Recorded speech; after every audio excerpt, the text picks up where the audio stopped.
Olá, está no ar o TV Câmara Especial, o programa que traz a memória do Legislativo de Porto Alegre. Na edição de hoje, o nosso convidado é o nosso querido Jorge Barcelos, professor e ex-servidor da Câmara Municipal. Jorge, que prazer em recebê-lo aqui, né? Quantas vezes já conversamos aqui pela TV Câmara, mas agora numa outra condição, né, nesse momento, né? Obrigado pela presença, né, para contribuir com essa memória que a gente está tentando construir aqui do Legislativo através desses programas, né, com personagens, servidores, ex-vereadores que fizeram história aqui na Câmara de Porto Alegre. Tudo bem, Jorge? Seja bem-vindo. Tudo bem, obrigado pelo convite e sempre dá um prazer muito grande, né, retornar a casa, agora que eu estou aposentado, para poder compartilhar um pouco dessa memória, que é uma história bem grande da Câmara de Porto Alegre. Pergunta que eu faço sempre para os nossos entrevistados aqui, né, para a gente abrir o nosso bate-papo. Por onde anda e o que está fazendo Jorge Barcelos? Eu me aposentei na metade do ano passado e agora eu tenho me dedicado principalmente a descobrir o que é ser aposentado. Uma nova etapa. As várias, o que fazem, como sobrevive, do que se alimentam.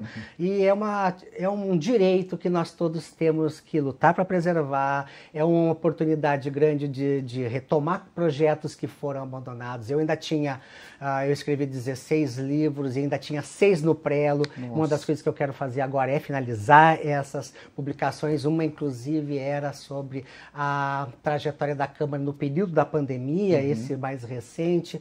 Então, há muitas coisas por escrever, muitas coisas ainda por interpretar e criticar, mas no momento eu estou aproveitando um pouco, viajando e aproveitando um pouco a família, principalmente, a vida com a minha esposa, meu filho e meus parentes. Isso é bom, né? Dar uma descansada um pouquinho, colocar as coisas no lugar e seguir, né, produzindo, né? O Jorge me falou aqui 16 livros, né, nesses últimos tempos aí. Quanto tempo de casa, Jorge? Eu tive 37 anos de Câmara de Porto Alegre, mais um ano no qual eu ingressei em primeiro lugar, que foi na Prefeitura de Porto Alegre. Eu entrei em 84 na Secretaria da Fazenda, lá na Prefeitura nova, no prédio da Siqueira Campos, trabalhava no segundo andar, e eu fiz o concurso ali naquela época para a Câmara, fiquei em 8º lugar, e em seguida iniciei no ano de 84, 85, aqui na Câmara, né? Uma sala pequena, de diretoria legislativa, com vários colegas que hoje se aposentaram também. Era uma condição, era uma experiência totalmente diferente do que hoje tem os novos funcionários que estão ingressando.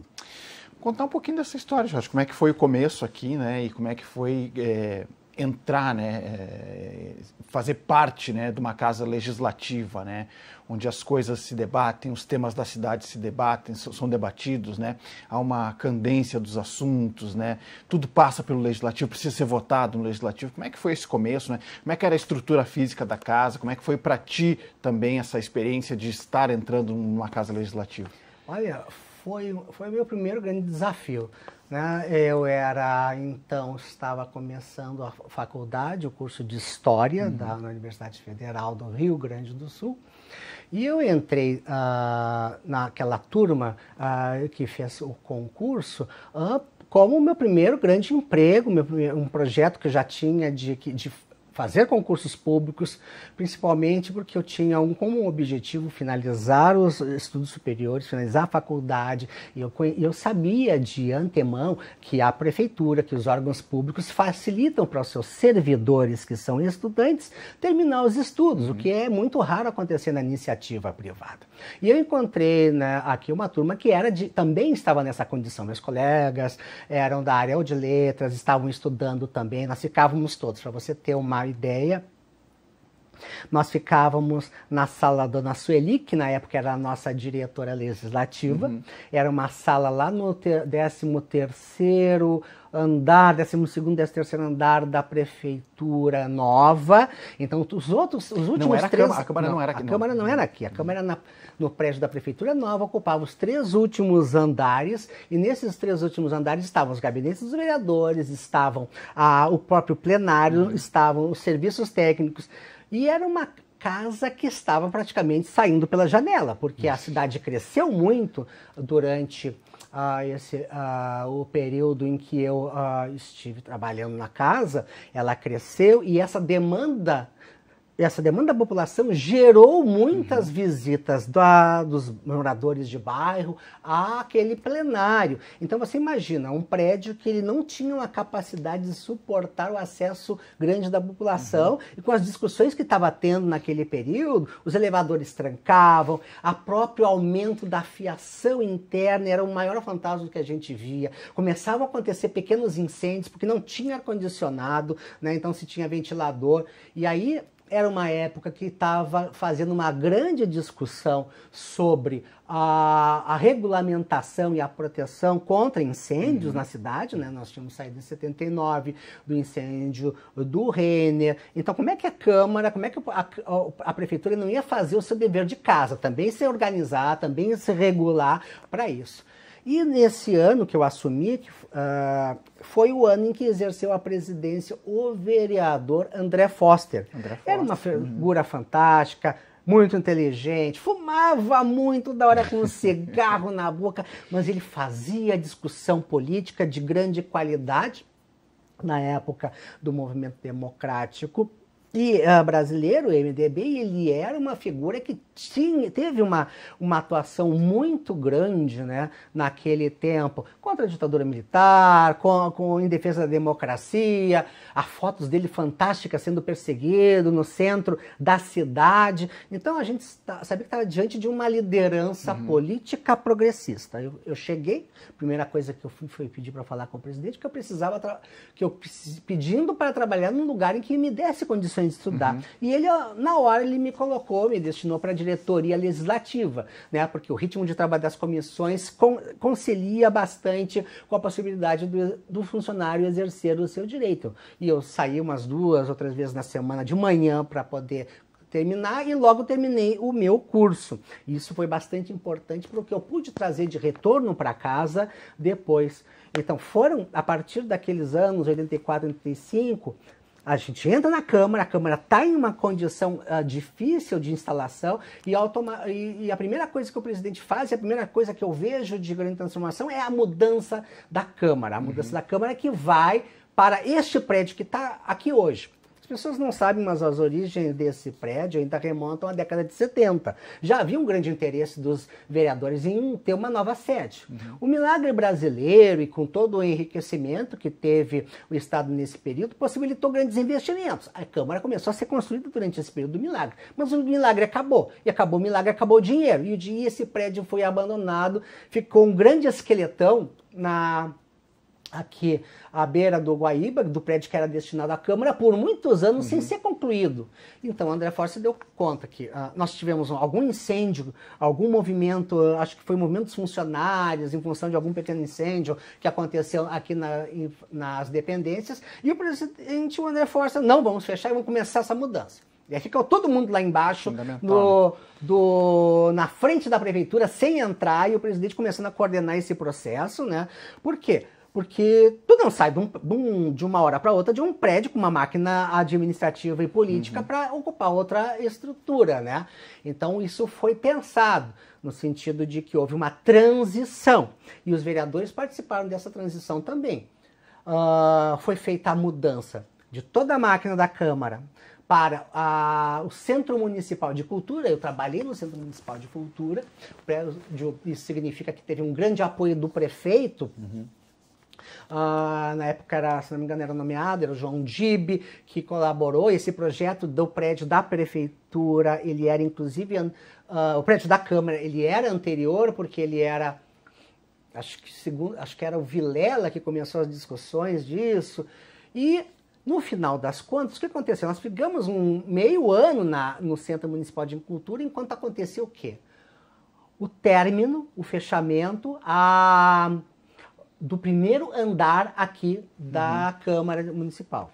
Então, assim, todo o primeiro andar, a metade desse primeiro andar, mais o plenarinho, ele foi finalizado às pressas, para que pudesse ser transferido e instalados os servidores e funcionários que estavam lá no Centro Municipal de Cultura. E a Câmara ainda tinha, nessa época, um anexo que também veio do pessoal que é responsável pelos anais da Câmara, que trabalhava num prédio bem ali nas proximidades ali da Câmara de Porto Alegre, na Siqueira Campos também. Então, todo esse povo teve que vir se instalar aqui nesse prédio. Então, o prédio que nós estamos hoje, ele levou praticamente mais de 20 anos para ser concluído. Imagina. O prédio foi uma obra assim que foi feita aos poucos, dentro das condições que cada legislador encontrou, e que a primeira coisa que foi importante foi adequar o trabalhador, os servidores, os vereadores aqui no novo espaço. O plenário novo veio 10 anos depois, veio anos depois ser finalizado também. E nós ainda vemos que a Câmara está em obras. Por quê? Porque ela finalizou muito rapidamente a sua reforma, com materiais bastante mais simples e mais baratos, e agora ela está reformando, se atualizando, fazendo uma planta mais contemporânea, porque já se passaram 30, 40 anos. Né? Tem uma foto em um dos livros desses de memória da Câmara, uma foto do presidente André Foster, né, fiscalizando a obra, aqui dando uma olhada na obra desse prédio ainda, né? Essa é uma imagem de visão, foi muito bonita. Eu não tenho certeza, mas acho que foi um fotógrafo santinho que fez. O André Foster está, sim, nas estruturas do prédio, ali olhando, apoiado numa das colunas, olhando todo o horizonte, né? Quer dizer, então, essa é uma visão de futuro, essa é uma visão de criativa, que é o que hoje, né, se tem expectativa sobre os vereadores. Quer dizer, a gente sabe o quanto os vereadores estão lutando para também terem esse espírito em defesa da Câmara e da cidade. Imagina, né, para quem hoje vê a Câmara de Vereadores, né, e é realmente, né, Jorge, um prédio que chama atenção, né, a arquitetura dele é diferenciada, né, na cidade, é imponente, assim, então passou por todo esse processo de transformação até chegar ao que é hoje e continua se transformando, né, nos novos tempos, então tem todo o processo de adaptação ainda que segue nesse momento. Resgatando essa memória nessa mudança, né, vindo junto com essa mudança da sede do Legislativo aqui para o Palácio Aloysio Filho, né, qual era o grande debate, né, daquela época? A gente estava saindo num período, estava começando o processo de redemocratização, né, Jorge? Como é que isso se abatia, como é que isso repercutia aqui no Legislativo, né? O processo de construção da própria lei orgânica do município também, né, um debate forte naquela época.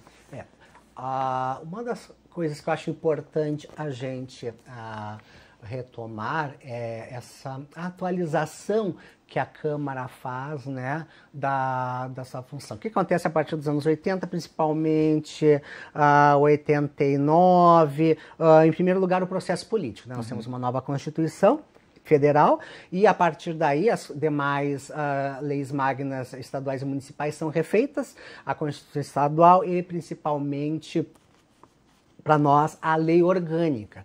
Então, o cidadão não conhece, mas nós temos uma lei que rege a vida do nosso município, que ela tem o mesmo patamar de importância, tem a mesma organização interna, ela preserva os mesmos direitos que a lei magna, que é a Constituição. Então, isso é muito importante do ponto de vista republicano, da amarração entre os poderes, né? Porque há responsabilidades que são do município, responsabilidades que são do Estado, responsabilidades que são da União.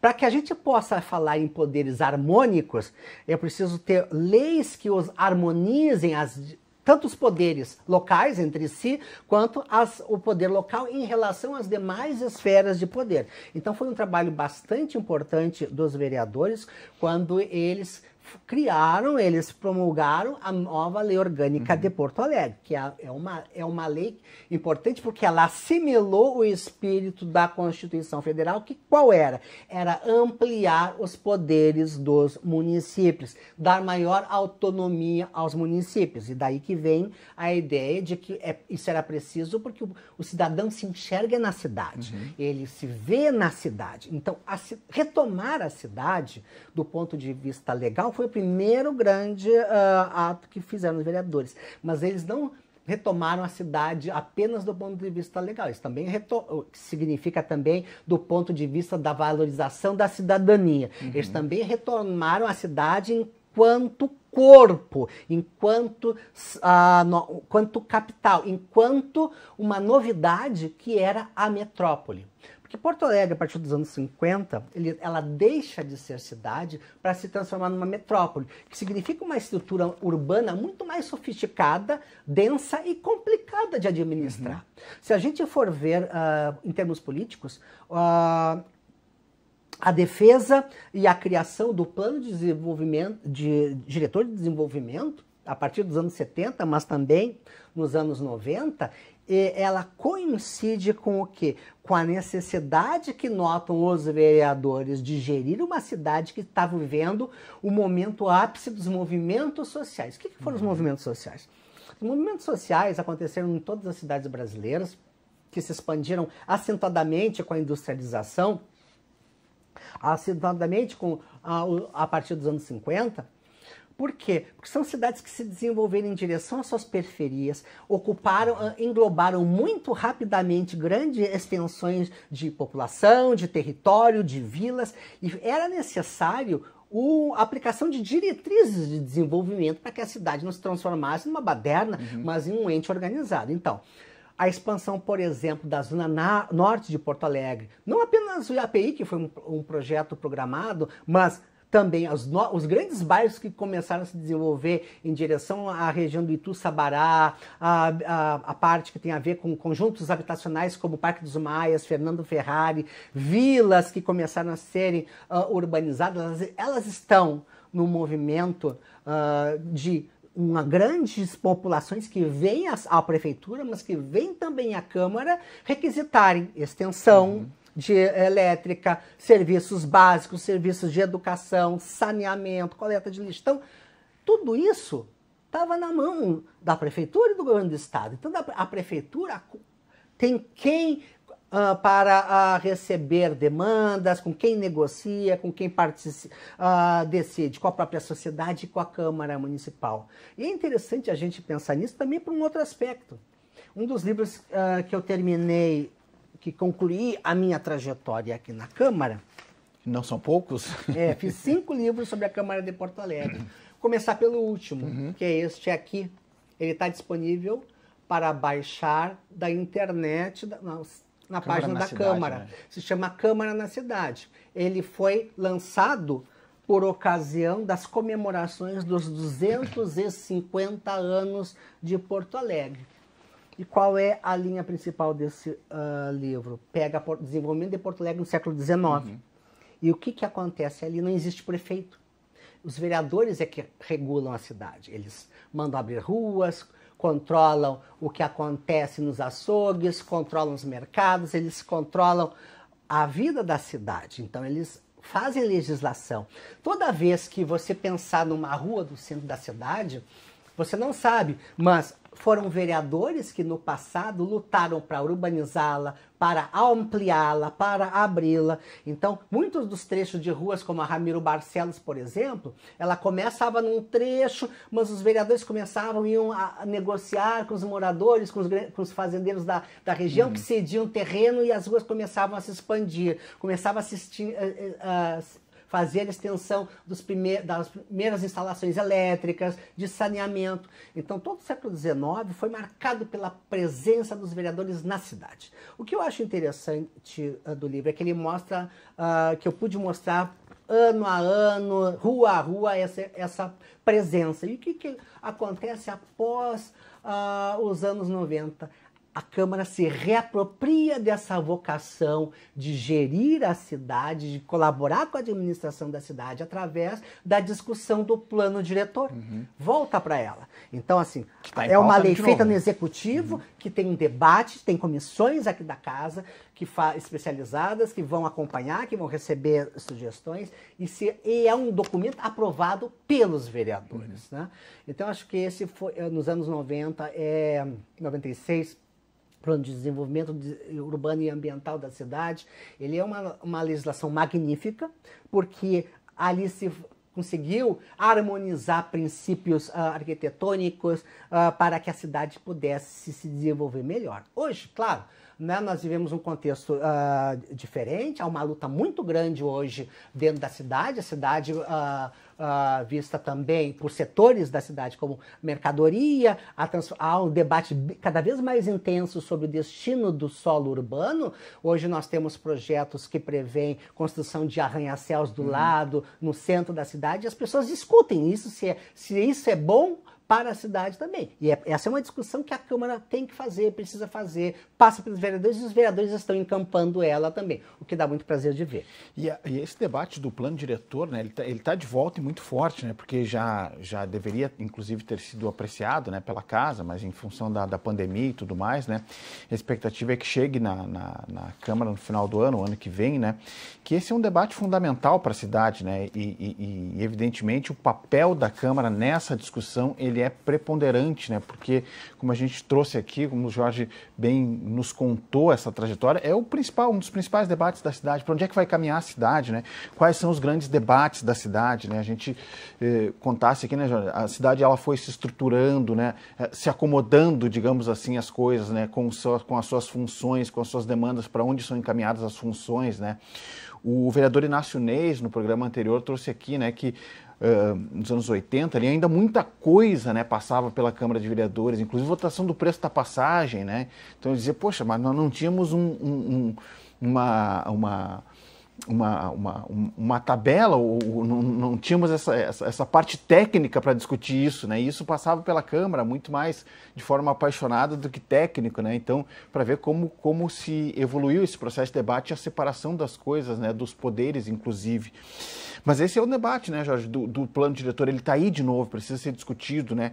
E já desse uma pincelada de qual é o debate hoje que nós temos na cidade, né? É a questão da sustentabilidade nesse momento, né? Para onde é que vai caminhar a cidade, né? Ela praticamente toda ocupada nesse momento, né? A própria mobilidade da cidade, né? A gente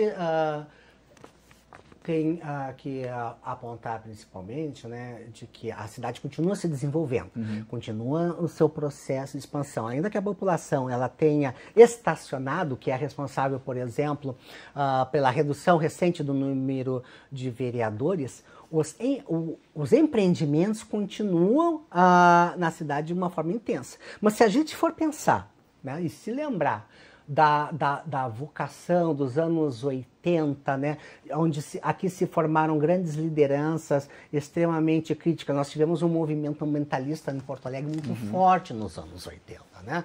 E esse movimento ambientalista também ele é responsável, ele foi pela consciência ambiental e é ele que fez com que, de uma certa forma, o nosso plano diretor preserve os espaços verdes.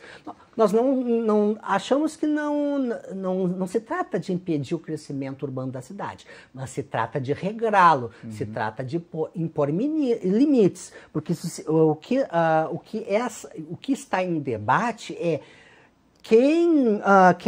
quais são o modelo de desenvolvimento, que futuro se quer para Porto Alegre. Nós temos visões bastante diferentes se manifestando. Visões que são, de um lado, ligadas ao capital, que vem a necessidade de empreender e investir cada vez mais, mas nós temos também visões que estão ligadas ao bem comum, visões que estão ligadas à preservação da habitabilidade, da convivência, da sustentabilidade. Essas coisas nem sempre geram um lucro imediato. Então, qual é o papel da Câmara? Exatamente porque aqui eles são representados esses interesses. É a negociação. É o momento em que o que é mais interessante da gente ver nos debates políticos é que em certos momentos de grande tensão, de grande debate, a Câmara consegue fazer o seu papel de apresentar propostas novas, criar emendas, criar projetos substitutivos, e isso de uma certa forma consegue amenizar a destruição que o capital pode fazer na sociedade, que de outras formas seria totalmente liberada. Então o que a gente acha importante é dizer que a cidade não pode deixar de se desenvolver, mas ela tem que se desenvolver na medida certa. Nós não podemos perder patrimônio histórico em nome do investimento imobiliário. não pode permitir que uma casa de um escritor como Josué Guimarães seja destruída para construir um arranha-céu, porque ela agrega valor à cidade. Ela vai ser no futuro, por exemplo, por que a gente vai ver a casa da Anne Frank na Europa e deixa de ver a casa de um grande escritor aqui em Porto Alegre? Então nós tentamos, eu acho que o grande papel dos vereadores é conscientizar os diversos setores que estão em conflito da necessidade de ceder, né? Sim, nós vamos ter que construir alguma coisa, mas vamos tentar garantir limites. Não, nós temos que preservar o nosso patrimônio porque ele é histórico. Se nós perder essa história, nós vamos perder a singularidade de Porto Alegre. Então, eu acho que os vereadores do presente, ao resgatarem essa função de cuidado com a cidade, eles resgatam a sua própria história, que nasceu cuidando de Porto Alegre. Nessa trajetória, Jorge, de mais de 30 anos aqui no Legislativo, né, foste um personagem fundamental no processo de preservação e lutou muito pela memória, né, do parlamento, né? Já citaste aqui, escreveu diversos livros com esse intuito, né? Qual a importância, né, Jorge, da gente, e vai ao encontro do que a gente está falando, né, de resgate da memória e preservação histórica da cidade, a importância, né, desse resgate, né, e disso está sempre pulsando, assim, né? Nós tivemos, por exemplo, no ano passado, a Câmara completou 250 anos, né? Uma data singular, importante, né? E tivemos várias atividades, livros lançados, né? Uma cápsula do tempo foi instalada aqui na casa, né, para ser aberta aqui há 50 anos, né, quando a Câmara completar 300 anos, né? Então, isso também, né, de alguma forma, ela é a valorização do trabalho legislativo e de uma visão maior da própria cidade, né, representada por seus personagens eleitos, né, democraticamente, né? Quando eu comecei aqui na Câmara, em 85, a memória da Câmara era a galeria dos seus presidentes. Então, ali eram os quadros afixados, né, registrando a passagem de cada um. Havia um setor específico que era o arquivo histórico, que detinha a memória, porque ele detinha os projetos de lei, né? Mas eles eram a partir de 47 até 10 anos antes aqui. Mas nunca havia havido um trabalho intenso de resgate da história através desses processos. Eu comecei aqui na Câmara em 84, não na área de memória, mas comecei no setor de comissões, ainda lá no prédio antigo, e depois eu fui cedido para a prefeitura. E isso foi bastante importante para a Câmara. Por quê? Porque me possibilitou formar um servidor, que era eu, no campo da pesquisa histórica, porque eu trabalhei no Museu Joaquim Felizardo. Possibilitou me qualificar na produção de eventos, porque eu trabalhei na usina do gasômetro. Me permitiu qualificar na área de memória, porque eu trabalhei no Centro de Pesquisa Histórica da Prefeitura. Eu fiz um dos projetos do Memória dos Bairros da cidade, fiz 2 publicações lá. Então, quando eu voltei para a Câmara, eu tinha muito mais conhecimento do momento em que eu ingressei. E foi aí que, exatamente por uma conjuntura, havia sido recentemente inaugurado o setor de memorial, havia a funcionária que era na área Jurke Fitz, acabou não tendo condições de continuar o trabalho, e aquele trabalho, o presidente, que era justamente o Clóvis Ingenfritz, pediu para uma colega minha, que era Elizabeth Brochier, e depois para mim, que assumíssemos o projeto memorial.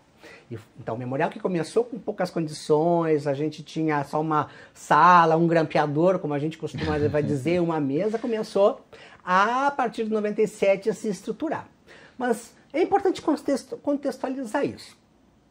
Uma das coisas que é importante mostrar na organização das câmaras municipais é que ela tem, claro, várias funções. A gente conhece as principais funções, que é a função legislativa. A gente fala muito da função fiscalizadora. E essa é uma tradição que ficou muito forte a partir da Constituição e da Lei Orgânica. Mas uma das coisas que eu constatei fazendo o meu doutoramento em educação, que eu pesquisei sobre a educação em 2 livros, tá? Eu trabalhei a questão educativa e de memória nesta minha tese de doutoramento, que é Educação e Poder Legislativo, onde eu trabalhei as leis de educação da Câmara, e aqui que eu chamo um livro sobre estudos legislativos, é uma trilogia que eu falo sobre o olho, que é Estudos Legislativos e a Câmara de Porto Alegre, onde eu trabalhei a função educativa e historiadora. Então, o que acontece? Acontece que quando a gente viu os manuais de organização das câmaras municipais antes do regime militar, a gente vê mais duas funções alencadas como as mais importantes da Câmara. Função legislativa, função fiscalizadora, mas também função historiadora e função educativa. Essas funções, elas meio que desapareceram das obrigações da Câmara durante o regime militar.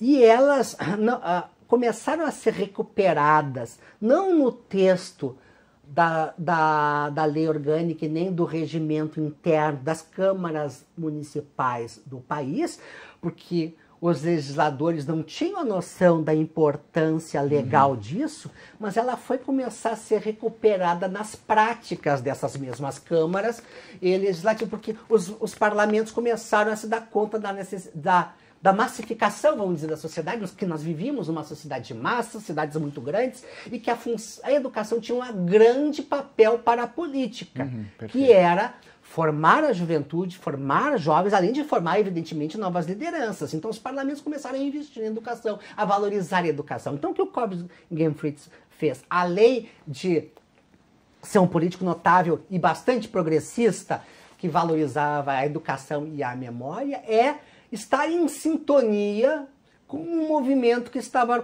acontecendo no Congresso Nacional, na Assembleia Legislativa, e que a Câmara começou a ser pioneira no Rio Grande do Sul. Então, eu me sinto muito orgulhoso de ter ajudado a participar desse processo. Não foi apenas eu, mas os colegas que trabalhavam comigo na época no Memorial, a Rosa Ângela, a Elizabeth e vários outros, hoje que o setor é conduzido pela Cláudia. Então, esse processo, ele é, na verdade, um resgate de uma função que a Câmara tinha e que a Câmara, durante um período, ela esqueceu e que ela começou a retomar na prática. Na prática, porque ainda há uma grande dificuldade legal de colocar isso no corpo da lei. Eu mesmo já tentei propor aos vereadores que fizessem isso, que colocassem no regimento interno, que é uma função complementar do parlamento ao executivo, né? Ensinar através dos seus projetos, né? Por quê? Porque é preciso mostrar como o parlamento funciona dentro do parlamento, né? É preciso, existem alguns projetos que foram desenvolvidos para isso. Alguns eu criei, alguns outros vereadores criaram, alguns ficaram. Com a minha aposentadoria, ainda não teve servidor que pudesse assumir, mas existe um repertório de ações educativas e históricas que os parlamentos podem fazer, que a Câmara já começou a fazer. A Câmara já começou, a primeira coisa importante é preservar a sua matéria institucional. No arquivo histórico da Câmara, no arquivo de prefeitura, está todos os projetos de lei, isso é o básico. Depois, há uma memória que foi preservada de fotografias, que está ali no memorial, olha, o acervo excelente, excepcional, brilhante que tem a TV Câmara, também está sendo depositado no memorial. Então, esses são materiais absolutamente insubstituíveis, porque eles narram a história recente de Porto Alegre. Narram o quê? A luta social. A luta social aonde? No plenário. E no plenário acontece o quê? Os representantes de um setor A com o representante do setor B e os vereadores negociando, emendando, fazendo os ajustes necessários para criar leis de consenso, que é o mais importante, que é o que se espera que os nossos vereadores façam, né? E a gente está conseguindo evoluir muito, porque a gente também sabe que a sociedade precisa participar, e a sociedade só vai participar se aprender do seu parlamento. Se a gente puder chegar na escola e conscientizar a importância de participar da política. E aí vai aumentar a participação, vai aumentar o eleitorado, vai aumentar também os atores políticos em função disso. Então, acho que essa é uma função que está sendo resgatada, né, dentro do parlamento. Muitos vereadores já participaram da plenária de estudante, que é um dos projetos que é desenvolvido nessa linha. Eu criei outros que é a rota política que eu passei no centro, a Olimpíada de Ciência Política. Alguns não conseguiram vingar ainda depois da minha aposentadoria, mas outros estão. A visita orientada é um que funciona bem, a plenária estudante também. Eu espero que os novos servidores possam, né, se capacitar. A gente deixou todo o manual para isso, porque são projetos que diversificam a atividade educativa que a Câmara pode fazer, atraem o estudante para dentro da Câmara, que foi o meu grande projeto de vida dentro da Câmara. E era bacana, né? A gente via aqui com frequência, né, turmas e turmas de estudantes, né, caminhando aqui pelo Legislativo. No meio da sessão eles entravam no plenário, né, ficavam um pouco ali acompanhando a dinâmica de como acontecia. E seguidamente a gente via, estava lá o Jorge, né, no meio da garotada ali, né, conversando, né, passando informações sobre o Legislativo. Acho que traçasse aqui, Jorge, o fundamental, né, da função do Legislativo, além, evidentemente, né, do processo de votação, de confecção de leis, né, mas do processo de memória, né, e fazendo com que a Câmara ela possa ser atrativa para as pessoas, né, para que as pessoas possam se aproximar do Legislativo, porque isso faz diferença na política, né? Isso faz com que as pessoas tenham consciência, senso crítico, né? A partir do momento em que do jovem ele consegue estabelecer essa visão, né, do que é política, né, a importância da política na vida dele e de toda a sociedade, né? Um dos projetos que a gente tinha na escola, que ainda não foi retomado, é o Grêmio Informa, que a gente ia até as escolas incentivar os estudantes a terem seu próprio Grêmio, eles poderem fazer discussões sobre a cidadania e vida na cidade, e era desses Grêmios que muitos se candidatavam e vinham a formar a ala juvenil dos partidos políticos, né? Então, assim, a Câmara, ela precisa pensar que ela precisa atuar em educação. Esse foi meu legado. A gente teve, eu desenvolvi outros livros em que eu tentei mostrar muito que esse é o olho de cristal que eu chamo Cotidiano e as Novas Formas de Trabalho na Câmara Municipal de Porto Alegre. Aqui eu digo que é preciso incentivar o servidor a se engajar nesses projetos. É preciso qualificar, permitir que o servidor se qualifique para que ele execute esse projeto. Eu sou um servidor que se aposentou com um cargo de nível médio dentro da Câmara e estou muito satisfeito com esse cargo. E eu fiz mestrado em educação, fiz doutorado em educação e tudo isso foi possível porque a Câmara apoiou esta formação. Então é importante, nós temos vários profissionais de diversas áreas, muitos estudando ainda, então é preciso que a Câmara tenha um olhar, né, para aperfeiçoamento. E a Câmara já está fazendo isso em parte porque ela tem também, além do memorial, que faz educação e história, ela tem uma escola do Legislativo, que é onde eu terminei trabalhando meus últimos anos na Câmara. Diretor de cursos da escola? Fui diretor de cursos da escola do Legislativo, eu, o Lúcio. Hoje a escola ampliou-se, tem uma nova coordenadora muito boa e a gente sabe que a escola ela está voltada para os servidores, porque o servidor é uma parte importante do trabalho que a Câmara faz na cidade. E se a gente for lembrar, no passado, os vereadores foram aqueles primeiros a valorizar o servidor. Por quê? Porque eles aprovaram aqui nessa casa a Lei 133, que é a lei que organizou os serviços públicos em Porto Alegre, né?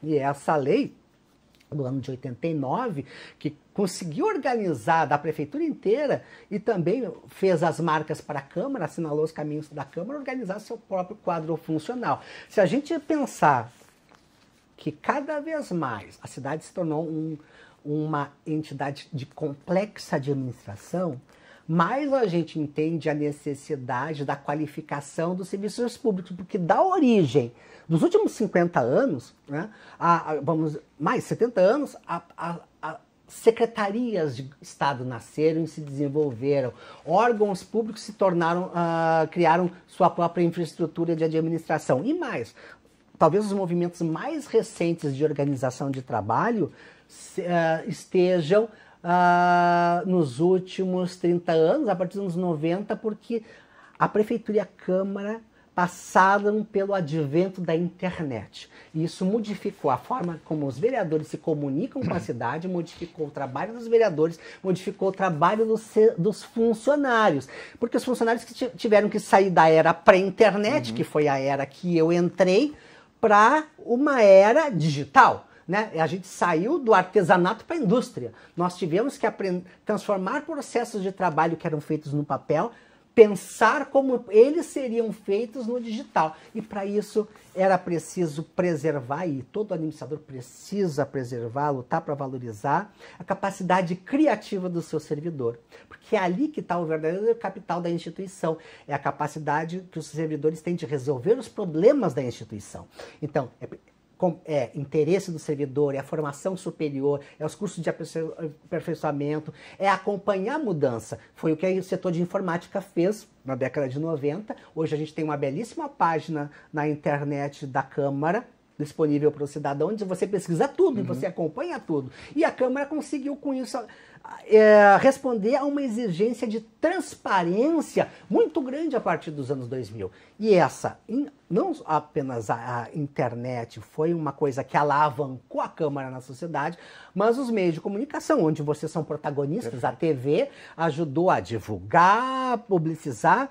O que aconteceu na TV? A TV era em TV fechada, vocês trabalhavam na TV fechada e vocês conseguiram dar um passo enorme que é ir para a TV aberta, né? E vocês têm um acervo que eu espero que no futuro a própria Câmara trabalhe. Existem inúmeros documentários, vocês estão fazendo agora um documentário, mas funcionários da TV no passado fizeram inúmeros documentários sobre a cidade, e eu sempre afirmei que isso é material que tem que estar nas escolas, que tem que ser mostrado novamente em visitas guiadas e orientadas aqui na Câmara, porque tudo é o resumo da riqueza da cidade, o resumo do debate da cidade e o resumo da luta que se tem nessa cidade. A cidade ainda é um espaço de lutas e ainda nós estamos lutando para criar uma sociedade de bem-estar para todos.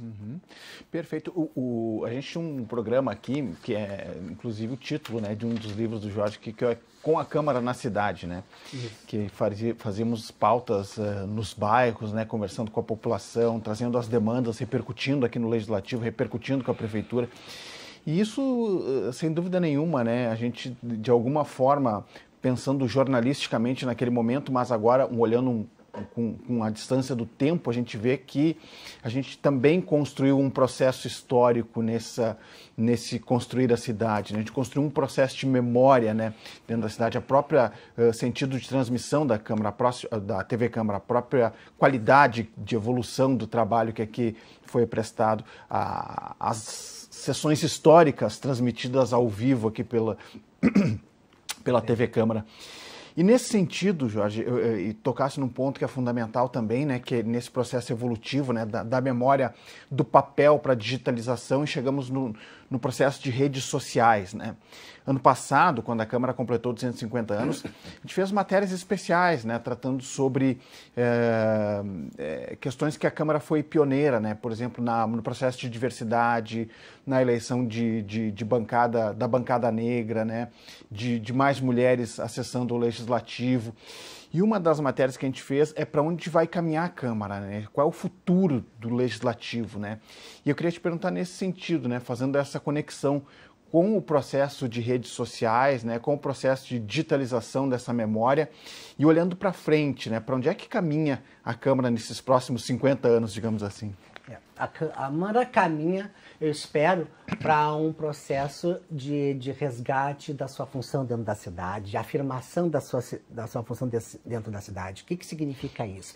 Significa fazer uma Câmara para a maioria da cidade, né? Significa combater a pobreza, combater a discriminação, fazer uma luta em defesa da igualdade, fazer uma defesa dos direitos humanos, e essa é uma luta que não apenas os vereadores devem assumir, que faz parte da vida de todos os cidadãos. Eu, como servidor e como professor, sempre me considerei muito engajado nessa luta. Eu queria uma Câmara melhor, porque eu sabia que a nossa cidade dependia disso. E sei que a luta existe, né? A luta existe porque há setores para os quais a cidade também é um grande objeto de lucro, né?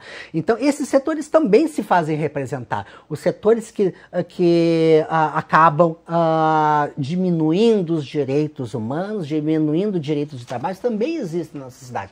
Nós somos Porto Alegre com nossas virtudes e nossos defeitos, nós somos Porto Alegre com as pessoas que fazem o bem para a maioria, e também temos aquelas pessoas que lutam por privilégios. É muito difícil a gente construir uma sociedade democrática, igualitária e principalmente sem pobreza. Né? Isso nós vamos continuar lutando porque nós vivemos uma sociedade capitalista e tudo que nós podemos fazer é tentar lutar contra aqueles vícios do capitalismo que diminuem o ser humano, transformam ele em objeto e fazem com que o trabalho não seja um lugar de satisfação, mas seja uma mercadoria. Eu acho que os processos que vêm de nível nacional de regularização do trabalho pelas plataformas de aplicativos são um esforço para tentar tirar esse lado pesado que o capital tem sobre os indivíduos, mas ao mesmo tempo regulando o trabalho, regulando formas mínimas de valorização, né? Não só do trabalho, mas também da ocupação da nossa cidade. Nós temos que nos pensar nas cidades que hoje têm um bem-estar. Elas conseguiram equilibrar desenvolvimento com tradição, futuro com o passado, o desejo da maioria com os setores de ponta da economia. E se há um conflito a ser resolvido entre o capital e o trabalho, também há uma solução que aparece entre eles, que é o da negociação.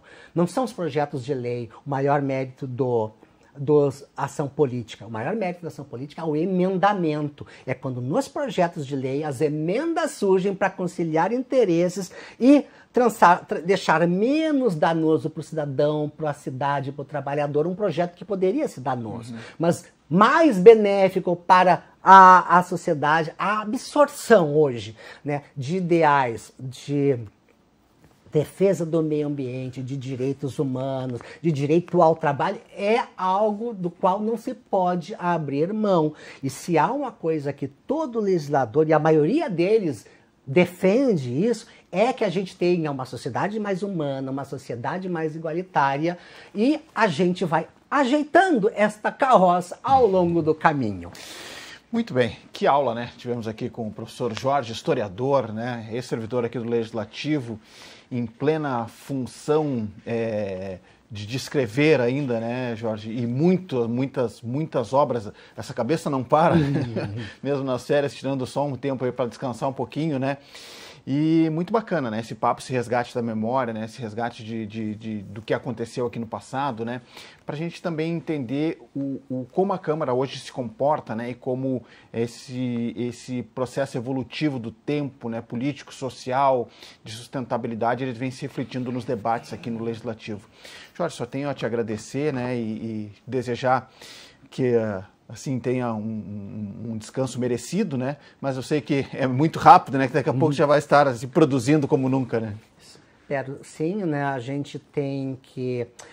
eu agradeço muito à Câmara, a oportunidade que ela me deu, os vereadores, né, das gerações passadas, todos que apoiaram não apenas o projeto que eu pude participar com meus colegas de valorização da função educativa, da memória, mas também o fato de que eles também, né, na sua maioria, sempre lutaram por uma cidade melhor. Eu espero que... A gente sabe que hoje nós vivemos uma Câmara bastante de centro-direita e essas coisas são muito cíclicas, mas o mais importante é que seja de direita, seja de esquerda, todos os lados continuem lutando por uma cidade melhor, através dos seus projetos, através da abertura que eles têm com o público. Eu tenho certeza que a Câmara continuará honrando esta cidade aos seus cidadãos. Muito bem. Mais uma vez, obrigado, Jorge. Prazer sempre em recebê-lo aqui na TV Câmara. Obrigado a você.